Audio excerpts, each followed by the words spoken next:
Olá, meus alunos do segundo ano do ensino médio, tudo bem com vocês? Como é que vocês estão? Então, hoje vamos dar continuidade à nossa aula. Hoje nós vamos falar sobre a dominação econômica dos Estados Unidos. Como vocês podem ver, ela está na apostila, na página 7, né?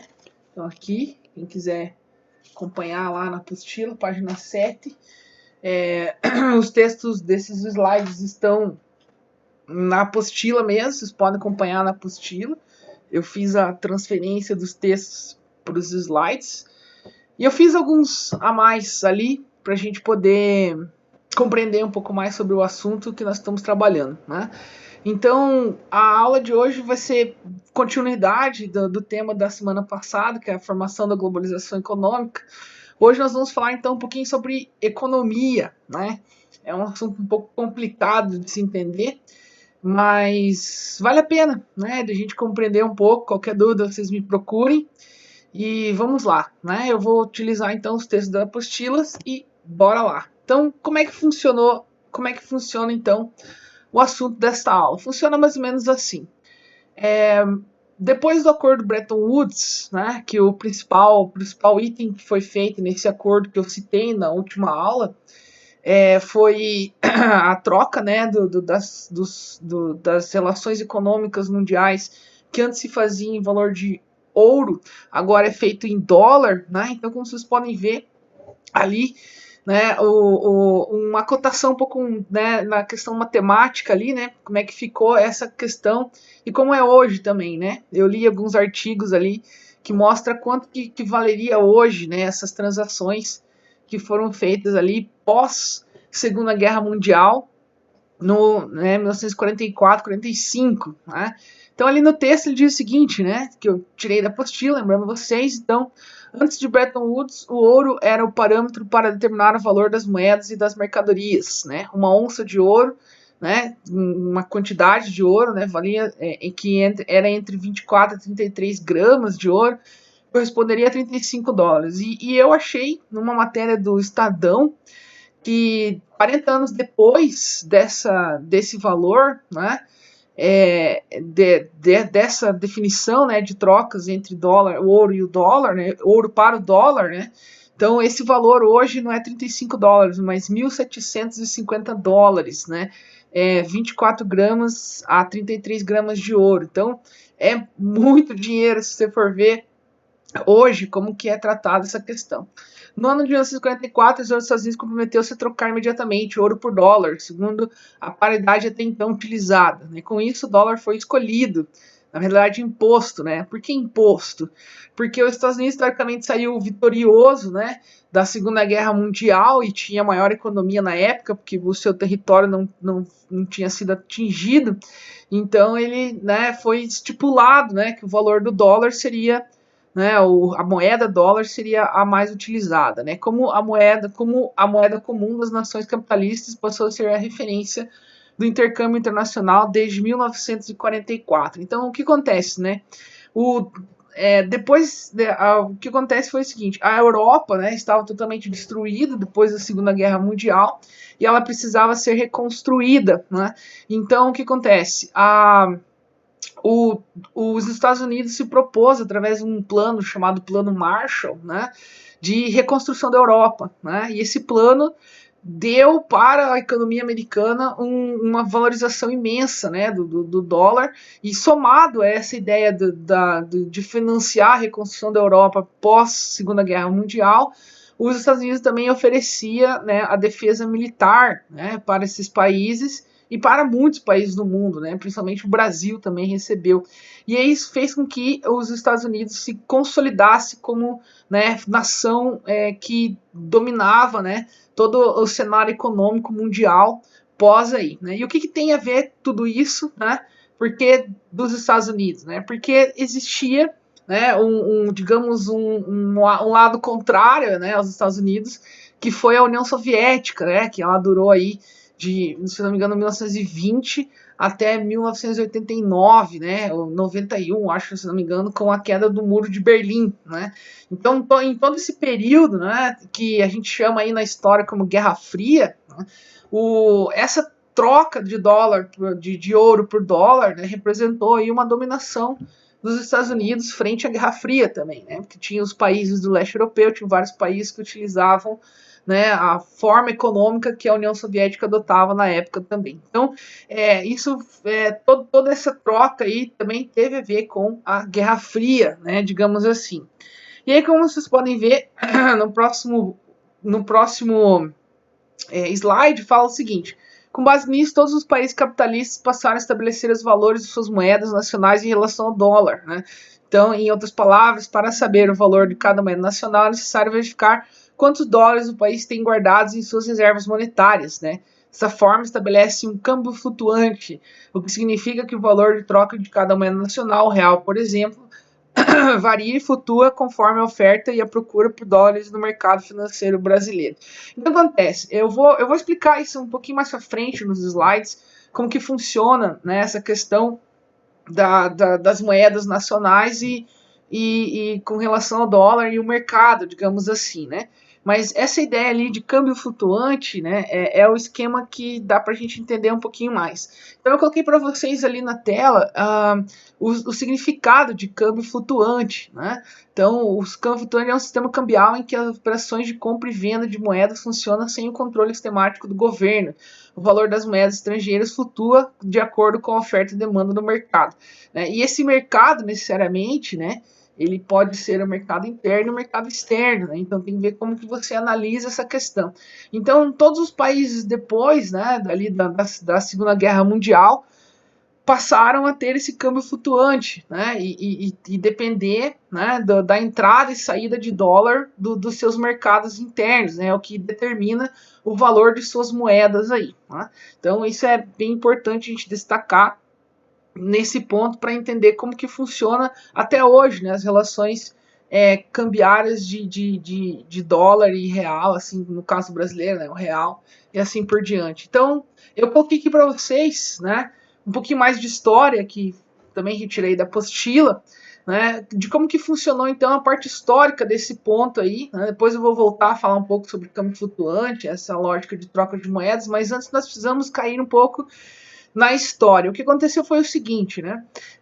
1945 até 1970, né, todo esse plano Marshall e essa ideia toda, ela está associada com uma ideia de governo chamado Estado de Bem-Estar Social, né? Ou um comportamento do Estado, digamos assim, né, que influenciava dentro dos governos, que chamado então de Estado de Bem-Estar Social, é onde você tinha os países liberando, né, os seus investimentos, liberando crédito para que as pessoas possam se desenvolver e possam garantir todo o seu bem-estar social. E o Estado era uma presença muito grande, né, fazia uma presença muito grande nesse Estado, no sentido de garantia de toda a assistência básica da população pós-Segunda Guerra Mundial. Então, todos os países da Europa, né, e países aí como até o próprio Estados Unidos, o Japão, né, os países asiáticos, começaram a utilizar o modelo de estado de bem-estar social, né? Se eu não me engano, o criador desse estado de bem-estar social,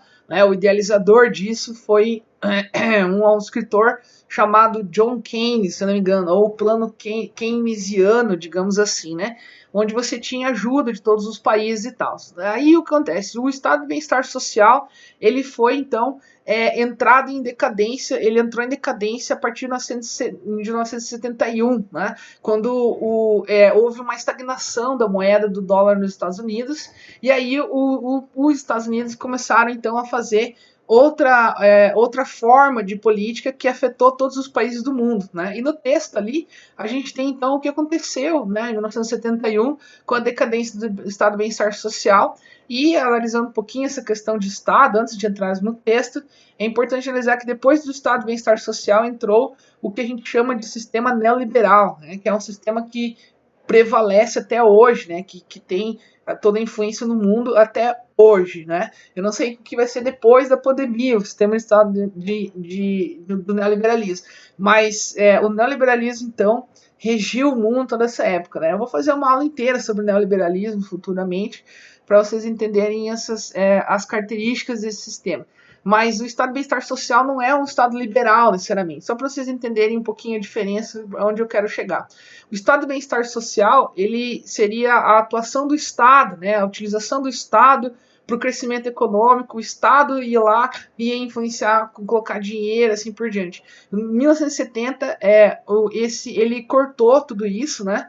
O sistema, né, foi cortado para que se jogue toda essa responsabilidade para o próprio mercado e iniciativa privada numa questão de valorização do mercado financeiro e tal. E aí entra o neoliberalismo. Mas daí precisa de uma aula inteira para explicar toda essa questão. Voltando à parte histórica, então, dessa questão dos Estados Unidos, no texto ali, né, ele fala o seguinte: em 1971, o então presidente dos Estados Unidos, Richard Nixon, promoveu uma ação unilateral que desconsiderou o acordo de Bretton Woods, né, para resolver suas dificuldades. Esse governo desvalorizou o dólar e acabou com a vinculação de sua moeda ao ouro. Além disso, foi estabelecida uma taxa adicional de 10% sobre os produtos estrangeiros importados. O que ele fez? Ele fez uma medida de proteção interna do mercado americano, para que se tenha produção interna, né, de produtos, né, e que não se compre fora, para não sair dólar dentro do mercado americano para valorizar a moeda. Né? Então, além disso, foi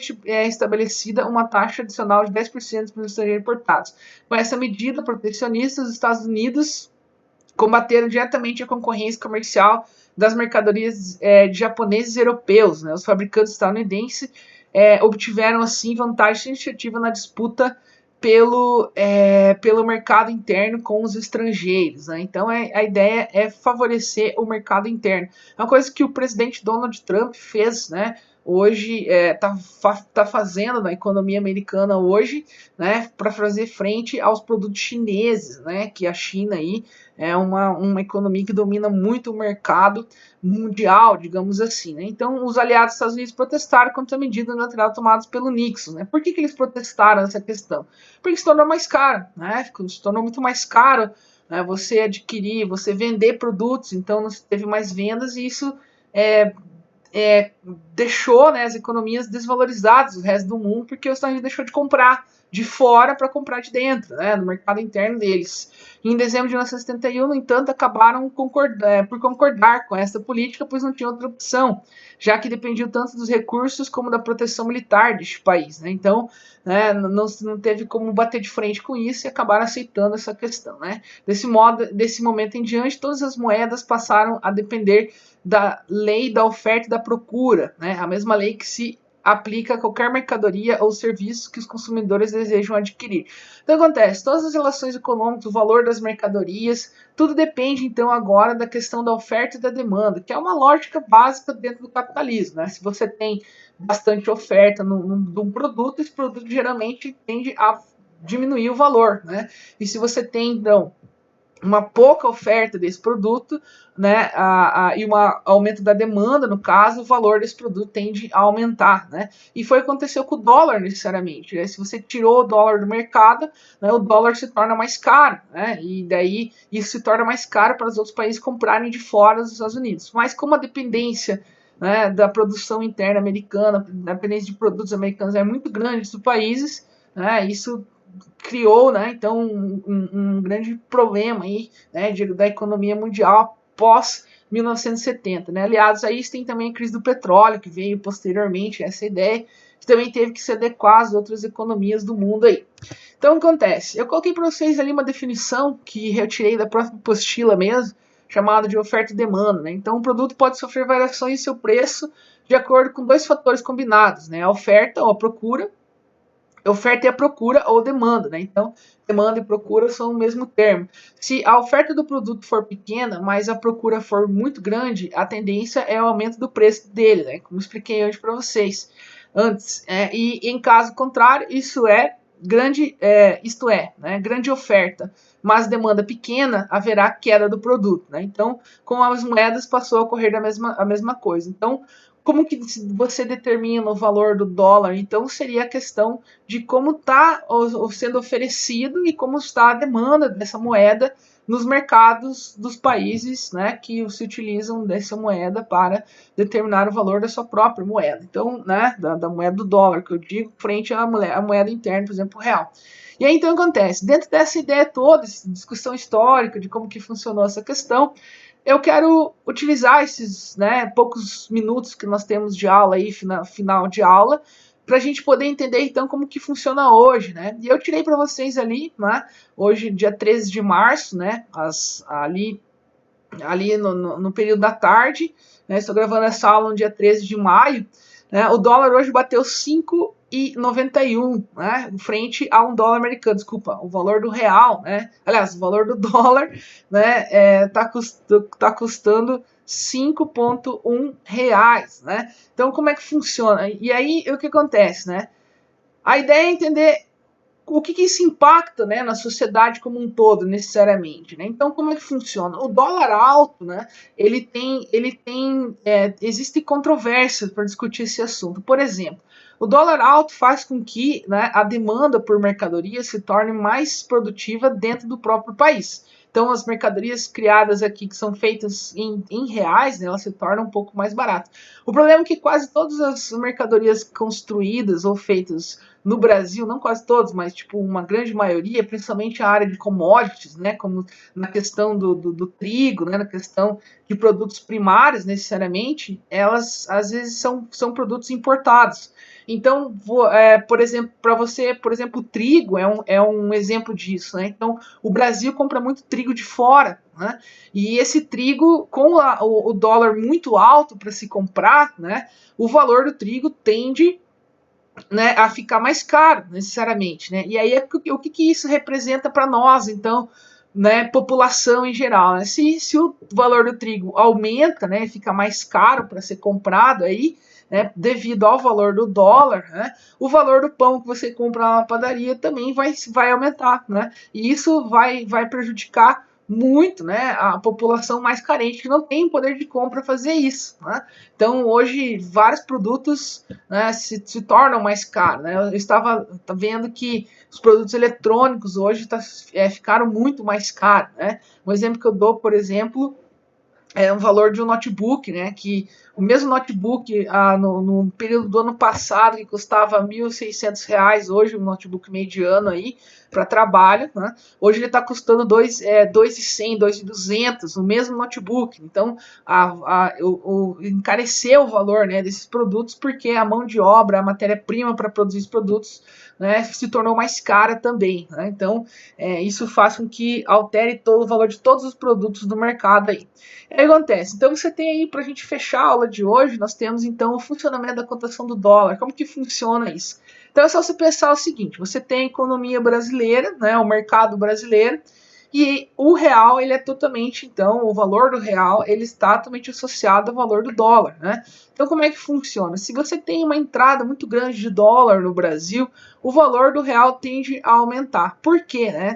Tende a aumentar e desvalorizar o valor do dólar necessariamente. Por quê? Porque você aumenta a oferta da moeda no mercado interno, né? E aí você diminui a demanda porque tem dólar no mercado interno para você fazer transações econômicas e isso acaba, né, valorizando o real necessariamente, né? E aí se você tem, porque daí você, como as medidas das moedas são feitas em dólar, né? Se você tem dólar para oferecer, a sua moeda também se torna forte necessariamente. Então acontece, se você tem uma alta saída do dólar no país, né, aí entra, e tudo isso, claro, está baseado na oferta e na demanda. Então se você não tem oferta desse dólar no mercado interno, o valor do real tende então, né, a diminuir necessariamente, né, tende a diminuir o valor do real e aumenta o dólar, no caso, né, então o valor do dólar fica muito alto.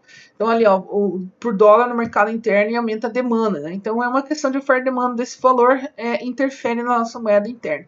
Então uma coisa que para a gente fechar a aula de hoje, uma coisa que eu queria deixar clara é que muito do controle desse valor de entrada de dólar, né, ou de injetar moedas no mercado para controlar o valor do dólar, vem do Banco Central, né, do Banco Central aí, controlado pelo governo federal.